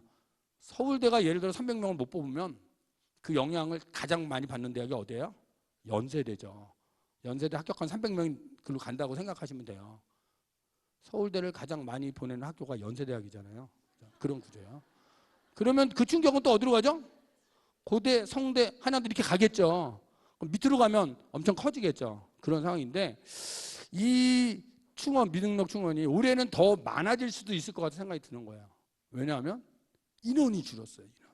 그걸 잘 생각을 하셔야 돼요. 이런 식으로. 그래서 정시 모집은 군이 있죠. 가군, 나군, 다군이 있습니다. 그래서 서울대는 가군이고 연고대는 나군이고 해서 원서를 쓰시는데, 정시 모집은 이제 수능을 봐야 돼요. 사실은 수능 성적이 나온 다음에 반영 비율과 반영 영역을 가지고 계산을 하셔서 원서 접수를 하셔야 되잖아요. 세 개를 쓰시니까 정시까지 만약 왔다면, 이제 수시에서 붙으신 분은 이제 뭐 더 이상 고민 안 하셔도 되고, 정시까지 왔다면 가군과 나군에서 꼭 합격할 수 있는 대학을 하나 쓰셔야 됩니다. 올해는요. 하나 쓰시고, 또 나머지 하나는, 가군과 나군 중에 하나는 조금 소신을 해도 될 것 같아요. 느낌상. 왜? 6만이 큰 거예요, 지금요. 그래서 둘 다 막 상향 쓰면 큰일 나고요. 하나는 이제 적절하게 쓰시고, 가군이나 나군 중에서. 또 하나는 또 가군이나 나군 중에서 약간 좀 소신을 해도 되겠다. 그게 올해 6만이 주는 메시지다라고 보시면 되고요. 만약에 정시까지 해서 안 됐다면 올해는 추가가 더 많이 생기는 해이기 때문에 그런 부분도 좀 잘 생각을 하면서 가야 된다라고 보시고요. 내신 성적이 아주 좋은 1등급, 2등급 학생들이라면 수시에 집중하셔서 이렇게 붙는 게 맞는 것 같고요. 내신이 또 워낙 바닥인 애다. 선생님 내신이 8등급인데요. 이 8등급 내신은 솔직히 어디 가기 어렵거든요. 오히려 그런 애들은 저는 수능을 더 해라 이런 말도 해요. 사실은 수능을 더 해라. 그러니까 수학 내신이 수능이 모의고사 보면 8등급인데요. 수학 8등급이면요. 한 문제 더 맞추면 7등급 돼요. 두 문제 더 맞추면 6등급 돼요. 수학이 그런 과목이거든요. 그러니까 오히려 좀 더 수능에 집중을 해서 정시를 보는 것도 방법이다. 방법이요. 근데 그게 이제 사람마다 다르니까 잘 판단을 하셔야 된다는 거죠. 정시 모집이었고요. 정시는 이제 수능 반영 영역, 수나 반영 비율 이런 걸 가지고 구하셔야 돼요. 그래서 이건 이제 시험 끝난 다음에 반영 비율, 반영 영역을 잘 구하셔서 나에게 유리한 그런 대학을 찾아야 되겠다. 이런 말씀을 드리고 싶고요. 진로를 선정할 때 이제 가장 중요한 건 진로죠. 우리가 이제 수시 모집에 원서를 쓸 때 학과 선정을 해야 되는데 어떤 학과를 써야 되느냐. 중요한 건 흥미적성 가치관이죠. 나는 무엇을 좋아하고 나는 무엇을 잘하는가.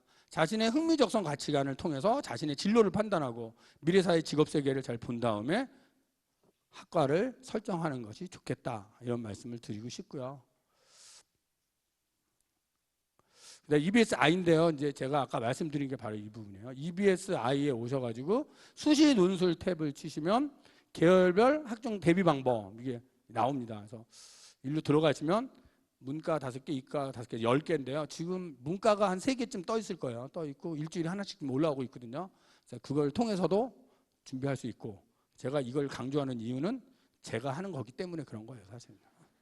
잘 보시면 좋겠고요. 또 EBS에 오시면 EBSI 홈페이지에서 입시 학습 정보 여기 있어요. 클릭한 다음에 상담글을 이렇게 작성을 해 주시면 담임 선생님을 배정하고 18시간 이내에 답변글이 달린다는 사실이죠. 답변글이 달리고 답변 문자가 본인에게 갑니다. 그래서 EBS를 통해서도 우리가 학습 정보 이렇게 할 수도 있고요. 또 EBS에서 아까 그 계열별 준비 방법이나 뭐 다른 강의를 수강하신 다음에 수강한 강의에 대해서 궁금하다 그러면 거기 수강 후기에 글을 올리시면 돼요. 글을 올리시면 답을 해드립니다. 만약에 이제 제 강의를 들으시고 글을 올리시면 제가 답변을 다 드려요. 그럼 그걸 보시고 이해가 안 된다. 또 올리시면 돼요. 그러면 또 답변이 가요. 그래서 그걸 통해서도 EBS에 나오는 선생님을 개인의 과외 교사로 활용할 수도 있다라는 말씀을 드리는 거죠. 그래서 제가 쭉 설명을 했는데요. 뭐니 해도 우리 아이를 가장 많이 아는 선생님은 그래도 우리 학교에 계시는 선생님이겠죠. 그래서 담임 선생님하고 상담 많이 하시고 또 학교에 진로 진학 담당하시는 선생님이 있거든요. 그 선생님하고도 상담을 많이 하셔서 우리에게 맞는, 우리 아이에게 맞는 계열은 어떤 거예요? 그리고 전형은 어떤 전형일까? 그래서 전형 방법을 잘 찾아서 잘 준비하신다면 좋은 성과가 있지 않을까 이런 생각을 하면서 오늘 강의를 마치도록 하겠습니다. 감사합니다.